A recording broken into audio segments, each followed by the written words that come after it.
Ini adalah kisah seorang anak laki-laki yang menjadi korban asal tuduh dari sebuah pembunuhan. Kisah tentang bocah Afro-Amerika yang menjadi korban diskriminasi ras dan hak asasi manusia di Amerika. Tragisnya kisah hidup George Junius Stinney Jr., si bocah Afro-Amerika yang harus mati muda karena ketidakadilan hukum di Amerika.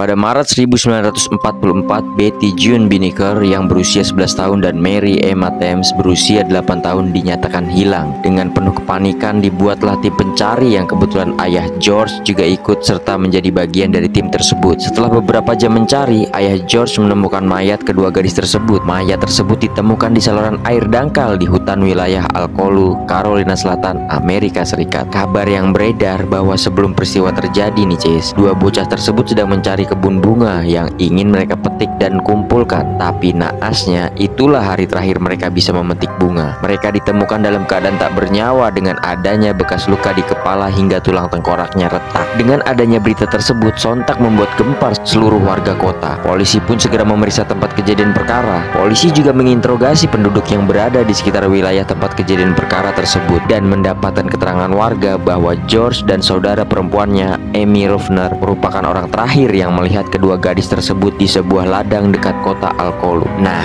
anehnya Ces, polisi yang harusnya terus menggali informasi lebih dalam dan terus mencari fakta-fakta di lapangan malah langsung mengarahkan perhatian lebih ke George. Waduh, kok bisa gitu ya Ces? Nah Ces, sedikit informasi ya. Memang sebenarnya rasisme terhadap orang kulit hitam di Amerika sudah sangat mengakar Ces. Dimulai dari era kolonial, era perbudakan, dan bahkan mungkin masih tersisa sampai sekarang. Nah, untuk masa ketika kasus ini terjadi, pada tahun 1940-an, penduduk kota George tinggal terbagi menjadi dua bagian yang berdasarkan pada warna kulit, yaitu orang-orang dengan kulit putih dan orang-orang dengan kulit hitam. Bahkan nih Ces, tempat ibadah mereka pun terpisah Ces. Green Hill Missionary Baptist Church dikenal sebagai gerejanya orang kulit hitam, sedangkan Clarendon Baptist Church adalah tempat ibadah khusus kulit putih.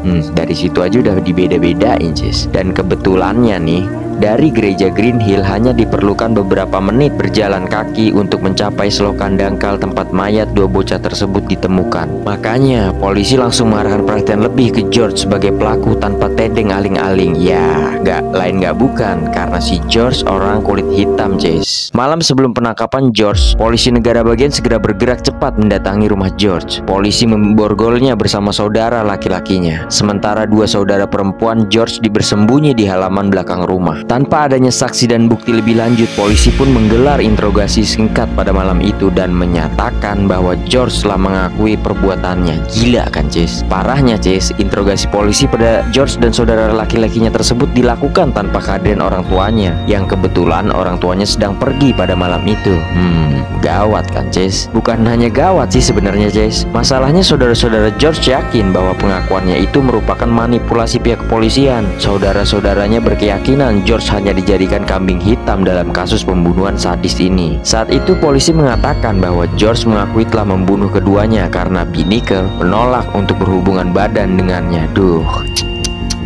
Oh iya Cis, pada masa kasus tersebut terjadi, hak pendampingan penasehat atau pengacara memang belum diatur secara legal. Akhirnya setelah interogasi, polisi menggiring George ke pengadilan. Di dalam pengadilan George mulai diadili atas kasus pembunuhan ini. Ya, meskipun lebih tepat dijolimi ya Cis daripada diadili. Kenapa begitu ya? Karena di dalam ruang sidang tersebut tak mengizinkan satupun warga kulit hitam masuk. George, remaja malang berusia 14 tahun tersebut hanya diwakili oleh seorang pengacara pajak yang tidak pernah memperdebatkan kasus pidana. Bayangin aja Cis, pengacara kasus-kasus pajak yang gak pernah megang kasus pembunuhan dijadiin pembela George. Gila kan? Nah Cis, persidangan itu juga gagal menghadirkan satu orang pun saksi karena satu-satunya bukti resmi yang memberatkan George pada kasus pembunuhan ini adalah kenyataan bahwa ia telah berbicara dengan kedua gadis itu sehari sebelumnya. Hanya itu Cis buktinya. Meskipun kurangnya bukti nyata, George tetap didakwa melakukan pembunuhan. Dalam koran harian The The Washington Post tertulis jalannya persidangan ini. Persidangan ini berjalan selama 2 jam dan pertimbangan juri yang semuanya berkulit putih selama 10 menit menyatakan bahwa George bersalah atas pembunuhan pada 24 April dan dijatuhi hukuman mati dengan metode kursi listrik. Loh, kok bisa ya usia 14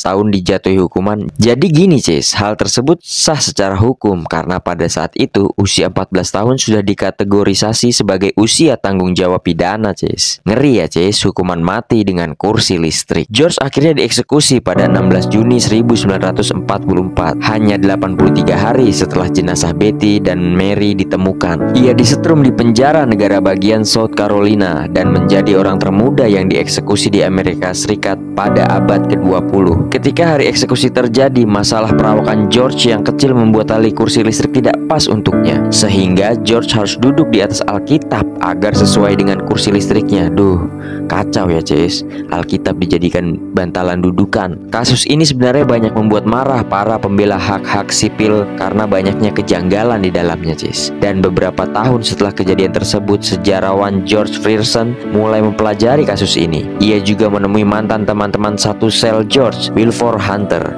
Hunter mengatakan bahwa George membantah tuduhan yang ditujukan kepadanya. "Saya tidak melakukannya. Mengapa mereka membunuh saya untuk sesuatu yang tidak saya lakukan?" tutur Hunter saat mengulang apa yang dikatakan George. Pada tahun 2009, Matt Burgess, seorang pengacara, berencana untuk mengajukan laporan dari anggota keluarga George. "Kami merasa ada sesuatu yang perlu dilakukan tentang itu," ujar Burgess. Keluarga George akhirnya berani bersuara dan mengatakan bahwa pengakuan George karena dipaksa. Amy Ruffner yang bersama George saat kejadian menceritakan bahwa ia dan George tengah membawa sapi dari kandang di belakang rumah mereka dan membawanya melintasi rel kereta api ke suatu tempat yang terlihat dari rumah tersebut. Saat itulah mereka melihat kedua gadis muda berkulit putih muncul mendorong sepeda mereka. Dua gadis itu berhenti untuk menanyakan apakah George tahu di mana mereka bisa memetik bunga. Catherine, saudara George yang berusia 9 tahun, berada di dalam rumah ketika ia mendengar dua gadis itu mengobrol dengan saudaranya. Amy mengaku bahwa ia tidak mengenali gadis-gadis kulit putih tersebut. Sejauh yang ia tahu, keduanya belum pernah ke desa bagian orang-orang kulit hitam sebelumnya. Keluarga George selama itu berdiam diri,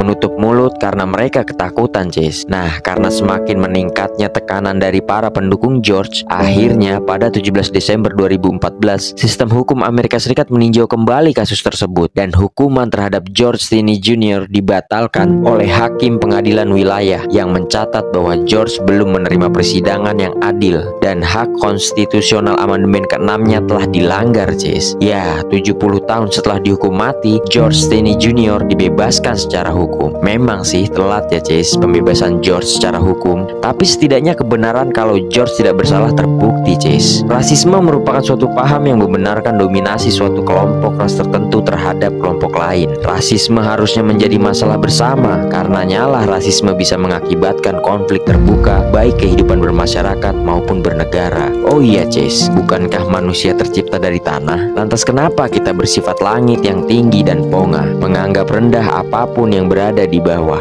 Oke, Cis, sekian ruang kami kali ini. Bila kalian suka, dukung kami terus ya, Cis, dan sampai jumpa di ruang kami selanjutnya.